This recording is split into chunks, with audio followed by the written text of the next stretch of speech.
Hello, my name is Prince Okechukwu Obasi-ike Mchungaji, a pastor. By the grace of God, I've been married for 32 good years with my precious wife, Pastor Esther Obasi-ike. Our journey began in the Institute of Management and Technology in Enugu, Anambra State in Nigeria, currently Enugu State. I had come to read food science and technology in the Polytechnic. And I met my husband there. He had come to read finance and banking. He was doing his higher national diploma. I was doing ordinary national diploma, which is called OND. He was doing HND. So I came in, and I came in not as a believer. I came into the campus as an unbeliever. But of course, a very religious fellow. I was, shortly after I came, I was actually elected to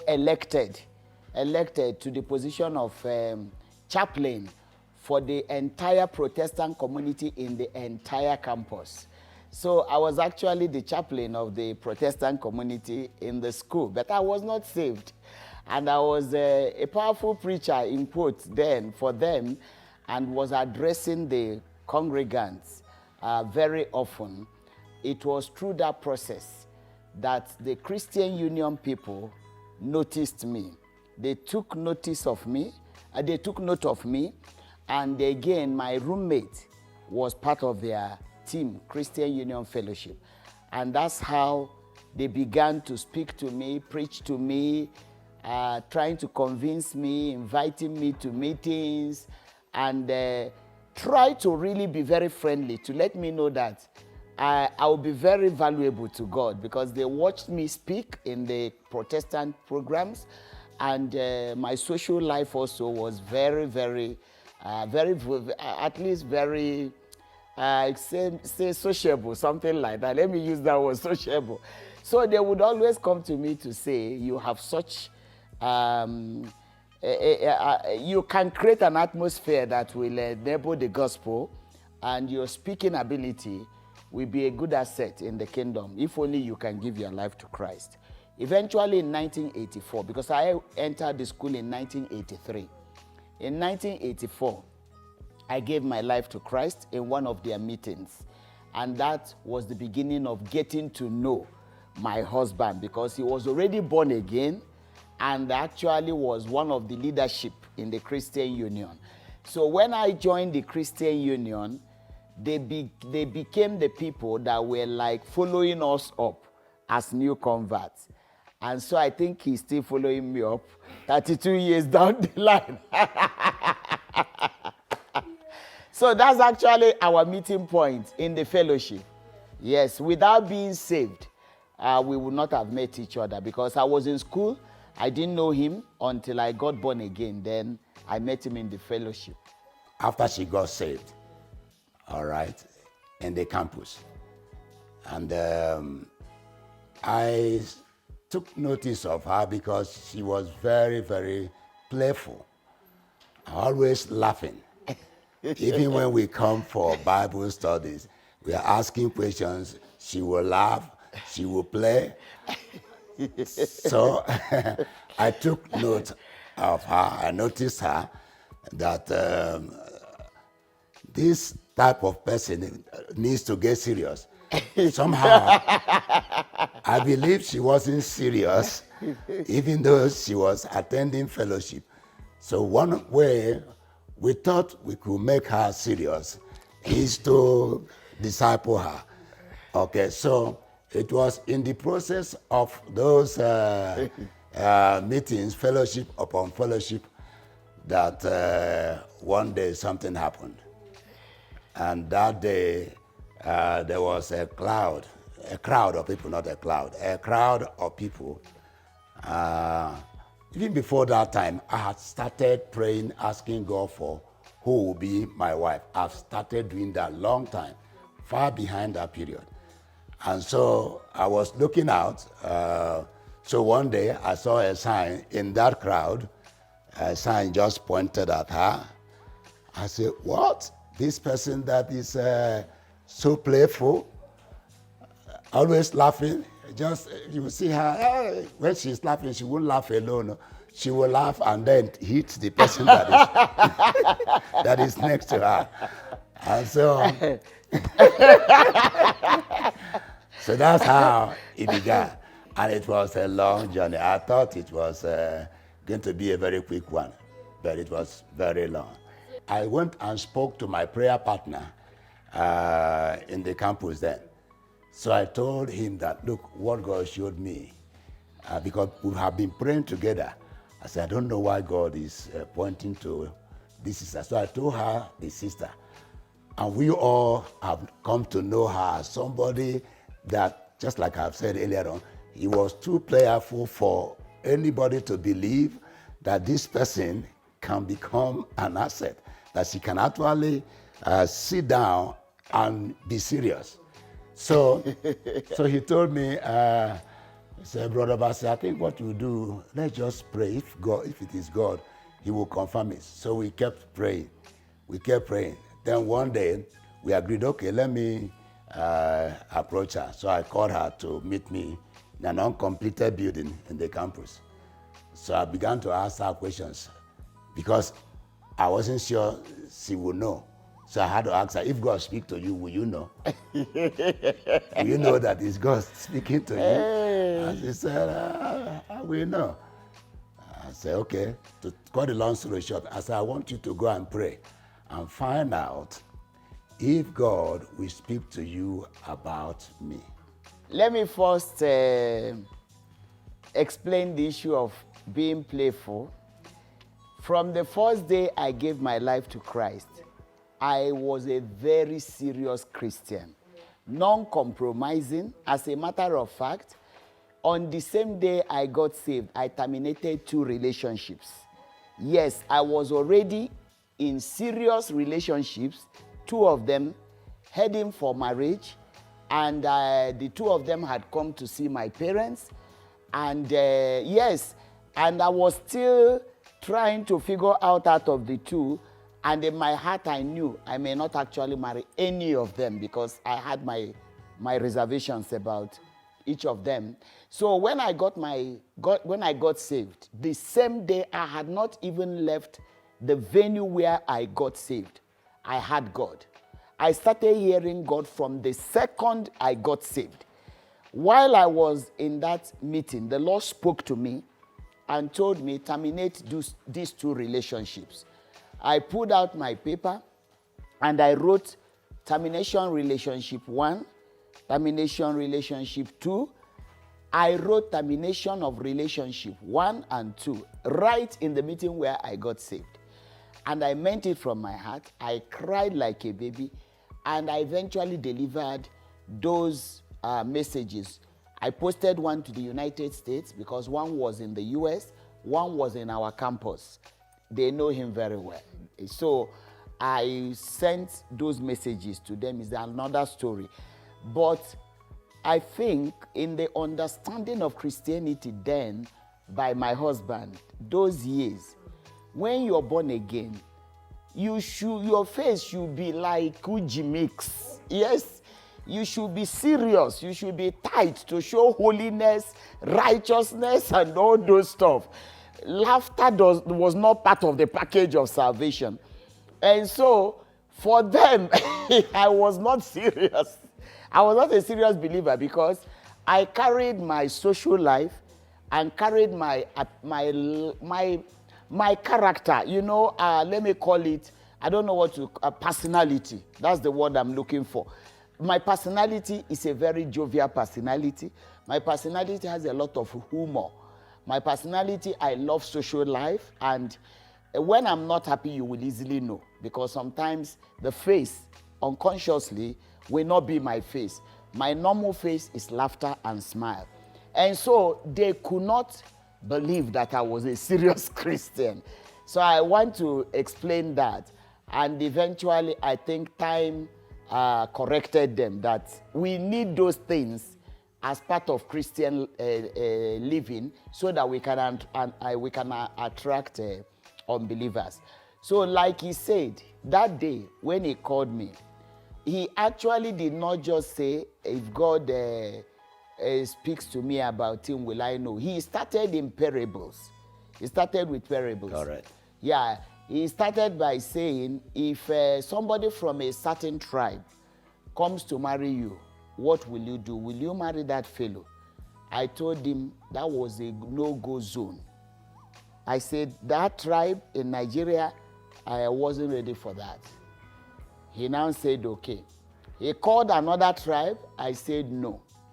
Then he came to our tribe. We are from the Igbos. We are the Igbos of Nigeria. So in Igbo land, we are not all exact in culture. So he then was from Imo State. It was later it became Abia State. But then it was Imo State.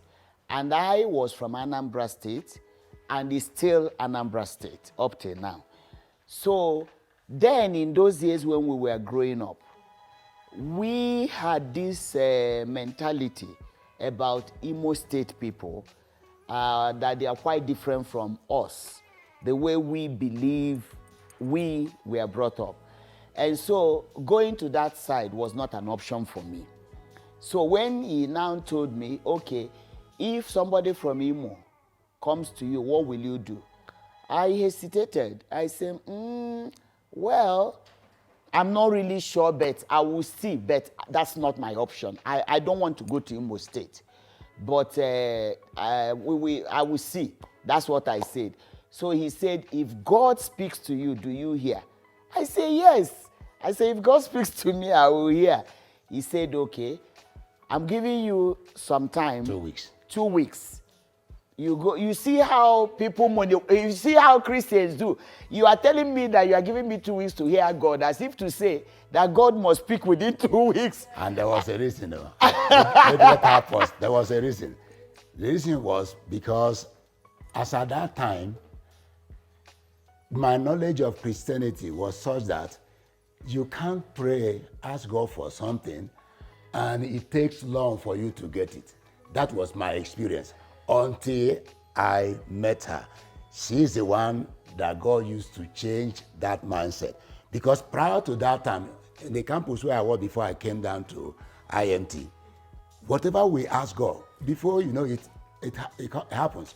So to imagine that somebody will pray for 2 weeks and he won't get the answer, that was not an option for me. So that's what happened. So I gave her 2 weeks. Which eventually became 4 years plus. And from 4 years plus to 8 years plus is another story.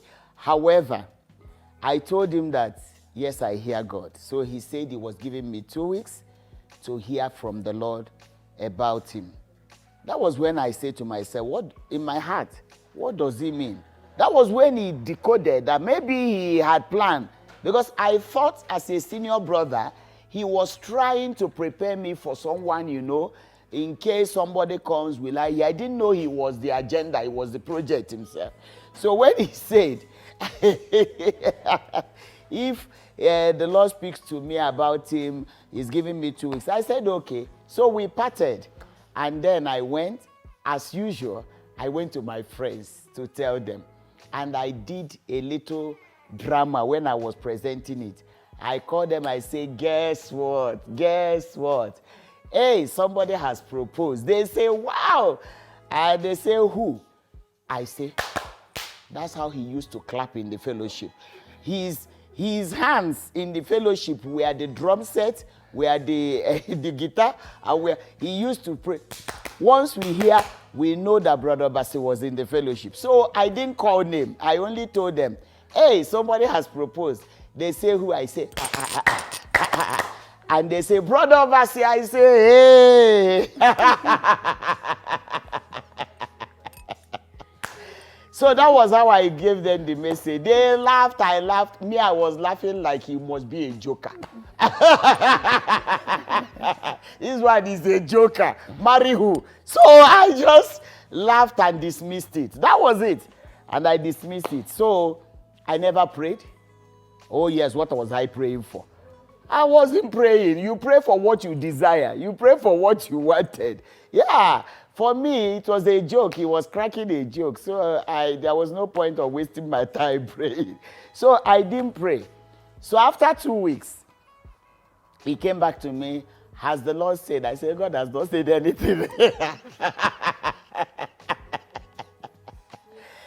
So anyway, he kept waiting, he kept checking, he kept waiting, he kept checking. And for me, God was not speaking and I was not praying, so there was nothing God would speak. But along the way now, we had other people coming to propose from different places. And at the end, they were about 9, either 9 or 8. Yes, me only. And everybody said, God said. So at that point, I knew I needed to pray.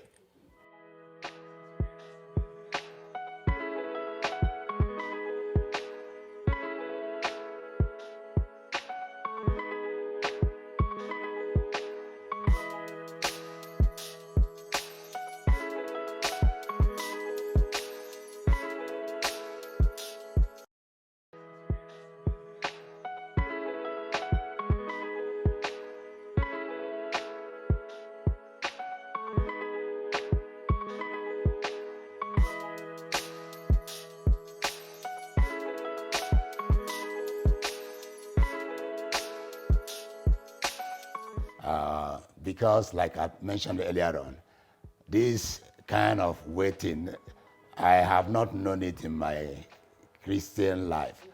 God speaks when we call on him. So it was a very, very serious one. To the point that, because not long after that, I left to go and do my National Youth Service. In 1986, I left the campus to go and do National Youth Service. And I went to Lagos. And right there, I became the evangelism, counseling, and visitation secretary in the Lagos State Christian Corpus Fellowship. And that assignment enabled me to interact with so many people. So without delaying, I was beginning to wonder, why is he wasting my time? Then one brother one day actually told me, he called me Obasi. I said, yes, bro. He said, are you sure that you will continue to wait? Because by that time, 3 years have gone. And I have not heard from God. And she hasn't heard from God. I said to him, I'm trying, bro.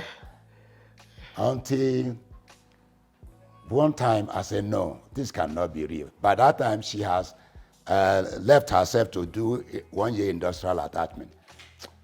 So I wrote her a letter which I sent by EMS, the expedited mail service of NIPOS, kind of in Nigeria too.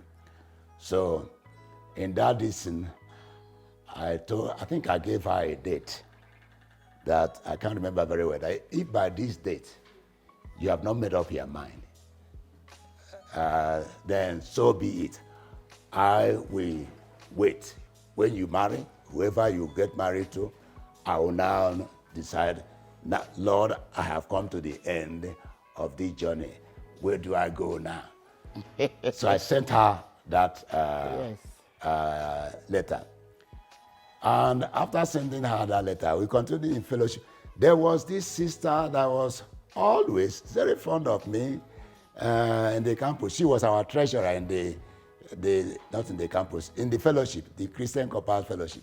She was the treasurer. So it was beginning to look as if, so I wasn't sure, but I said, okay, let me try. So one day I told her, I want to see you at the place where we hold our fellowship. That was what they call it, Presbyterian Church in Lagos, in Java, Lagos. So that day I brought a chair, put for her, I put for myself, so to talk to her. And before I could open my mouth, something like a stone hit me. I'm telling you, it hit me. Then I bent like this. I began to cry. After that, she was saying, Brother Pastor, what's the problem? I said, no problem. Thank you. So that was it. I didn't say anything. So I had to go back to wait. Meanwhile, she had received that. When she received that letter, let her tell you what her response was when she received the letter. Anyway, I had received several letters from him when I was doing my industrial attachment. But that one, when it came, I looked at it. I mean, I was, this man is waiting for me to get married, then he can quit. Within that period, too, I was already beginning to develop love for him, but I had reservations, 2 reservations.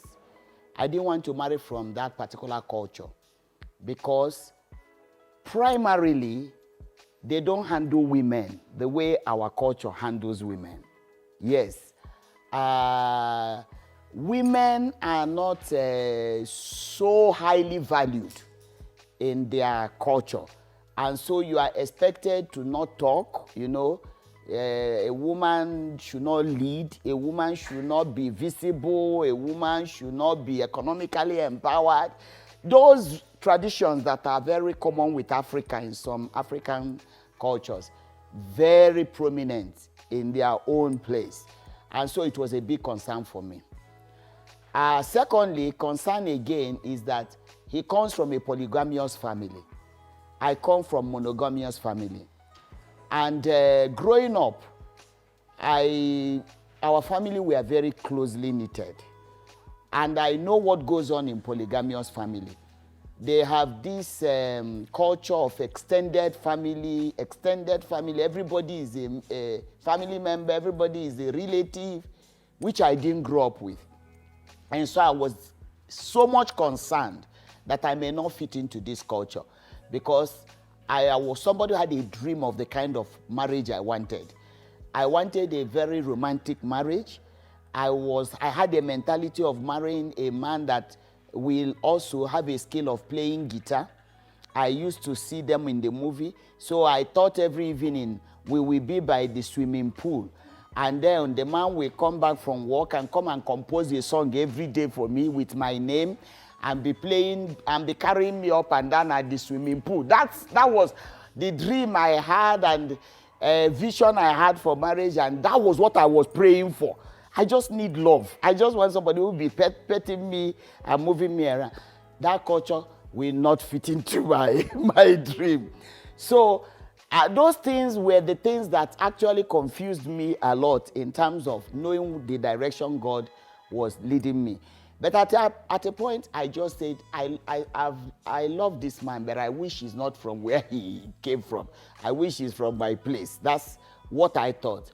But anyway, along the way, God used a friend of mine who is also a friend of his, a big auntie for us in the fellowship, to intervene. The lady came to me one day and told me, your marriage choice is becoming a burden to all of us. They all loved me in the fellowship. We don't want you to miss the plan of God. Can we fast and pray? I said, why not? We can fast and pray. She said, we will fast and pray on one condition. Whatever God tells you to do, will you do it? I say, yes, if it is God. So we fixed a day for fasting and praying. The day we agreed to fast, I woke up with a very bad diarrhea. The diarrhea was uncontrollable that I could not go to school. But a voice told me, this is satanic attack, trying to make sure you don't pray. Instead of not fasting and praying, miss class. So I took permission. I told my colleagues to tell the lecturer I was not feeling well, the lecturers, and I stayed in the hostel, fasting and praying, taking only water. Exactly 6 o'clock when we were to round up the fasting, diarrhea stopped. Diarrhea stopped. That was a confirmation that the enemy did not want me to enter into a spiritual transaction with God to know who out of these suitors. So my friend came in because by that time she had graduated, she had left the campus. So she came and asked me, did you fast? I said yes. She said, let us go and pray. So we went to a place in our school we named Mount Zion, a very popular place that Christian Union people would always go to pray. And God never turned down any prayer in that Mount Zion, not one. So we went there to pray. It's a place in the campus. So we prayed and we listed the names of all my suitors and we presented before the Lord. And we gave God a very polite and humble condition. Whoever out of these people you have chosen for me, confirm it for both of us. Let it not just be that I receive somebody different, she receives somebody different. Let them be the same. So we prayed and parted. We agreed on the day that we will come back to check. On that day, I was coming from another campus because our school had campus 1 and campus 3. So I was coming from another campus to come to the other campus to do my assignment in the library. It was around 3 p.m. As I was heading to the library, the Holy Spirit spoke, don't go to the library, go to your room. I closed my books, I went on the bed. Within few minutes, I went into sleep. And in the dream, I had a dream. His immediate senior brother came to me in the dream and handed a letter to me. And that letter was his handwriting, but the voice was the voice of God.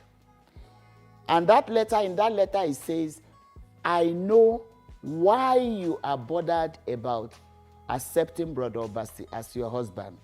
You are bothered about the culture of the people, the tradition of the people. I, the Lord, will go with you.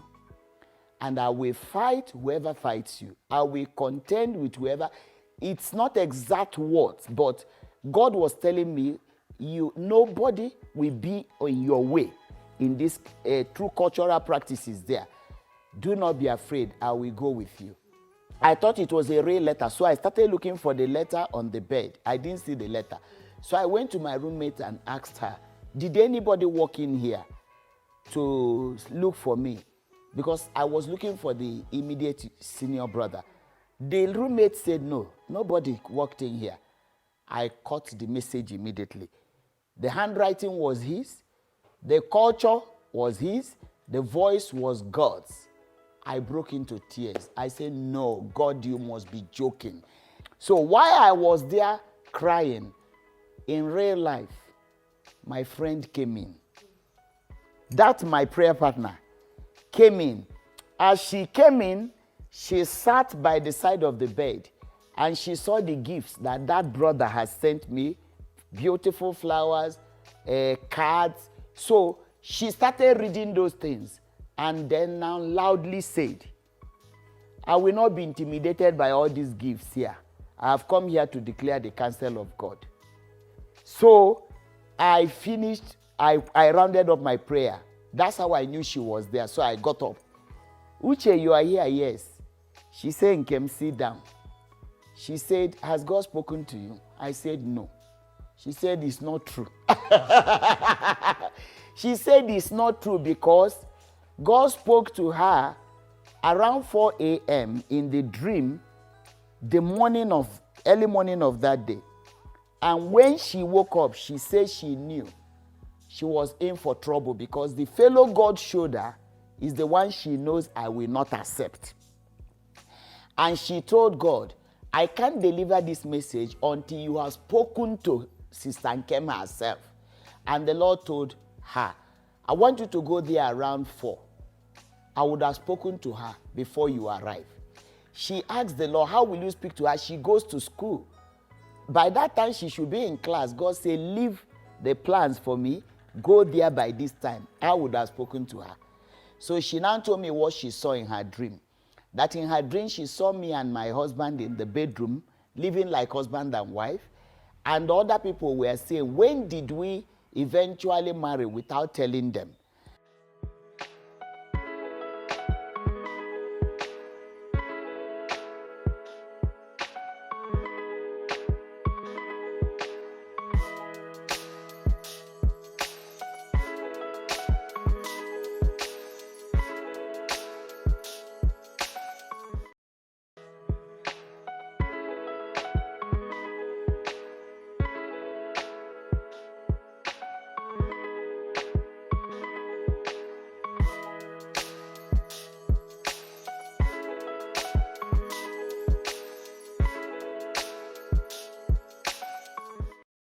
So that began another journey for me to now respond to what he said. But all these things happened 4 years from the time that he proposed. Actually, 4 years plus. Yes, 4 years plus. And one of the letters that I wrote, with that time that I said I will wait, I had indicated Songs of Solomon, chapter 8, verse 7. Many waters cannot quench love. Even the mighty floods cannot drown it. And I took that letter to school. I took that letter. I was carrying that letter in every paper, reading and laughing. So one time I took it to class. And the subject we were handling that day was a very difficult subject, engineering drawing. And so while the lecturer was teaching engineering drawing, I was busy reading his letter and laughing. So the lecturer stopped and said, Nkema Achuso, what is funny in this class? I said, no, I'm sorry, sir. I'm sorry, sir. He said, okay, answer this question. He now asked me one calculus question on, I said, so please, I'm not even understanding what is going on there. So the man told me, concentrate. Nkema Achuso, concentrate. It was that week my friend came and interrupted my movement. And that changed the direction completely to another direction. Well, after that confirmation, of course, in my own case, I had written down what was coming. After she has agreed, I wrote it down what will now happen concerning the parents. It's still in my diary up to today, my 1986 diary. God has shown me that when I am through with her, there is yet another hurdle, and that of the parents. It will be tough for them to accept, and it was tough. That took another 4 years plus, or almost 9 years, until we found out. But the day that I need to say something. The day we agreed was very unique day. There was a wedding. Who was wedding that day? The same Uche. Uche. The same lady. Was wedding. Yes. So I had come down from Lagos for the wedding. And before then, I had written her, on this day will be the final. That will be the final. We have to conclude it. So whatever without him knowing that something had happened, that I was actually waiting. Whatever you give me as an answer, that will be it. Yes. So on that day, it was a great day because after the wedding, we sat. I said, I need witnesses. So I brought a witness. 2 witnesses. I brought a witness. He brought a witness. Yes. So interestingly, she agreed. And it was, a big weight left me. Joy. I was very grateful to God that eventually she accepted. Now, the other journey, I said, we'll go through it. And we went through it. The people were not, my in-laws were not for it at all. But at the end of the day, by the grace of God, everything came together. And we had the wedding. And it was a fantastic wedding. Glorious one for that matter. On the 6th of February, 1993. So after we agreed, I knew myself that to give this announcement to my parents, my siblings, will be serious spiritual warfare. Because there was one day he visited our house. It was a Mothering Sunday, the day for Anglicans, the day they call for mothers. So he passed by our house, and we were all at home. And when I escorted him and came back, I was asked, I hope there is nothing going on between you and this guy.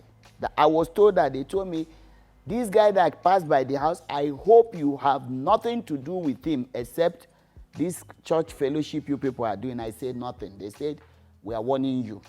So imagine that, then now, years later, you come back to tell them that that same guy that passed by, you warned me, is the one I'm bringing. And already they knew very well that other people proposed. And they really wanted me to go to the family of the other one because they know him very well. They had never known anything about my husband, no family, no relative. And meeting him was the first time I heard about their village. I had never known about that village in our Igbo land.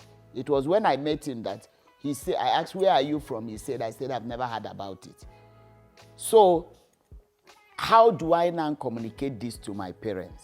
You want to get married to where you don't know? Who is their relative you don't know? Who is the father you don't know? Who is the mother you don't know? What are you going there to do? But I summoned courage. And the day I announced it, hell broke loose in our family. Oh my God. My mother, it was like out of all the children, you can't disappoint the family like this. Not you. I was the favorite of my dad. My dad called me till he died. Whatever magic he's using, because the place my husband comes from, we see them as a very diabolic place. They are warriors. Yeah. Then my siblings will tell me the story of brother, because in their place they don't have the word nephew, niece, cousin. Everybody is brother and sister.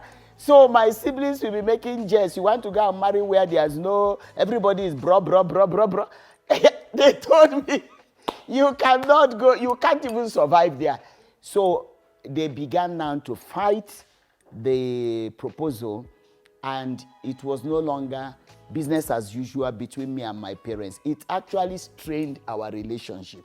So eventually, I also made up my mind that it's either him or I remain single. So I made it known to the parents. I told them I had God.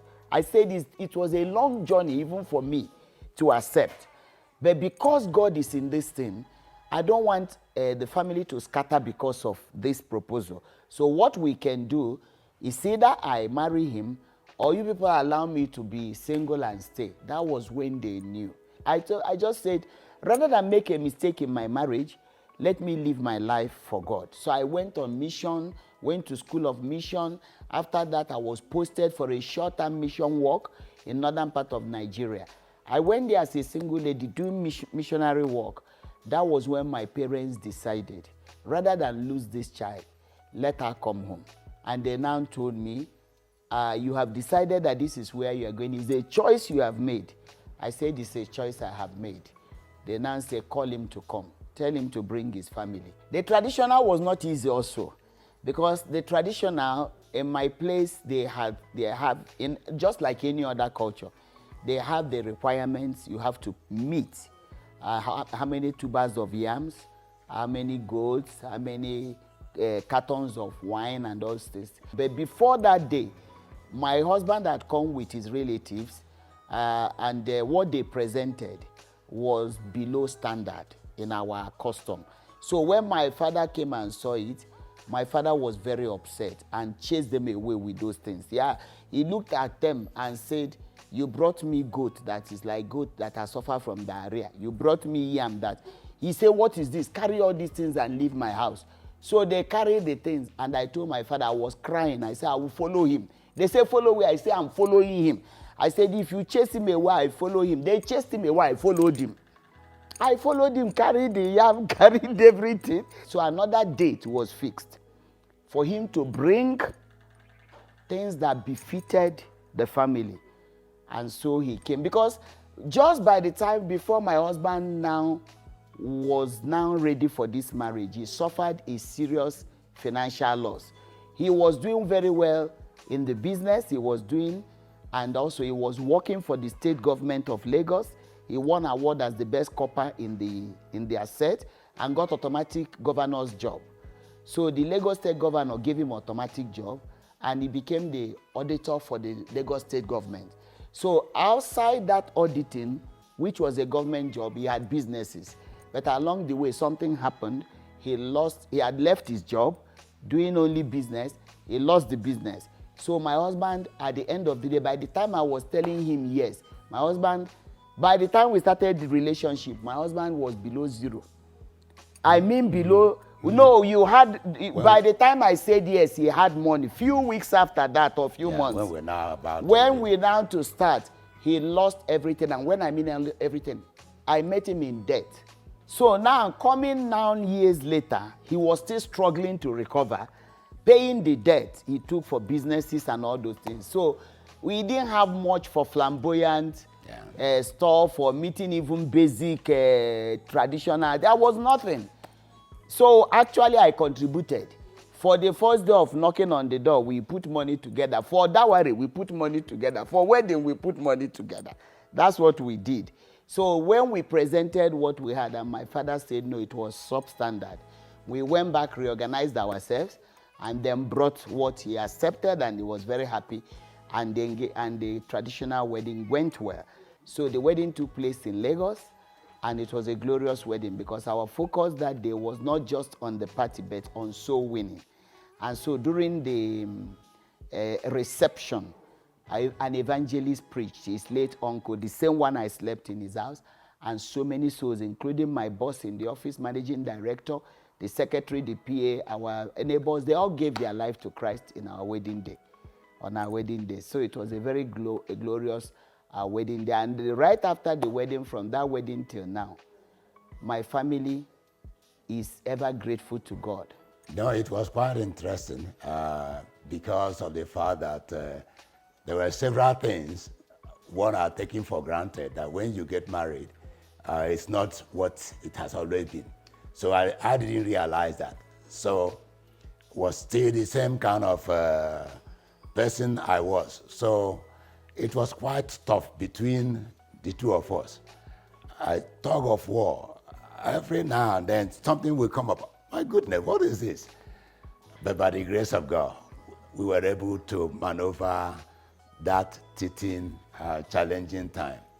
And things began to fall into place up to this very day, to the glory of God. Well, you know, we married as both Christians, as believers.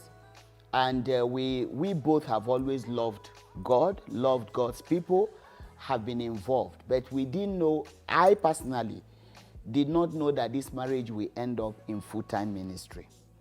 So we had a very serious incident in our, with Favor, our first child, when we were to give birth, when I was to give birth. It's a long story. It was a battle over his life. And so at that point was when God told him it was time to enter full-time ministry. But he did not tell me because he feared how I would respond to it. But God used my mother to prepare me, because my mother had always wanted a very quiet life, contented life, just life. For my mother, once you have shelter, you have food and clothing, you should be okay. But now coming to Kenya was me that God showed.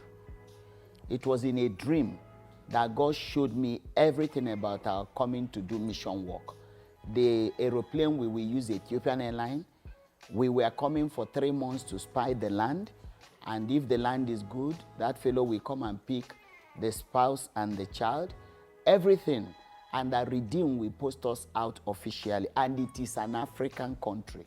I woke up, it was 3 a.m., so I woke him up. I said I had a very strange dream, very strange. And I explained to him. He now said he will go and seek for God's guidance. So he took 3 days off and went to see God's face in fasting and prayer, and came back after the 3rd day and told me what God showed you will come to pass. So we bought the map of Africa, because God was not specific. He just said an African country, and we began to lay hands on all African countries, asking God to make sure it is the right one.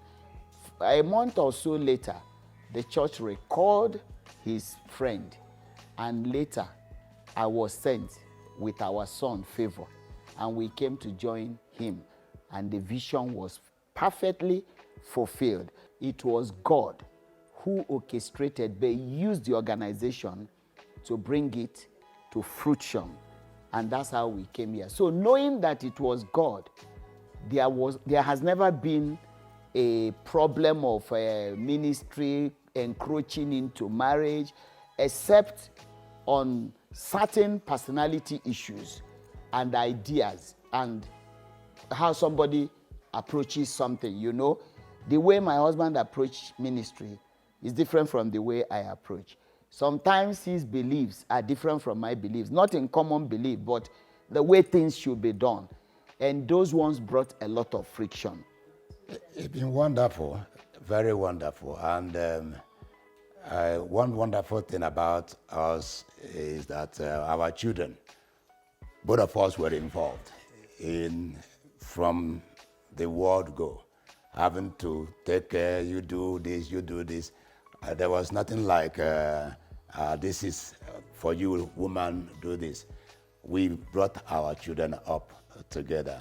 And we are grateful to God for what he has done. But they were ever happy to go to church.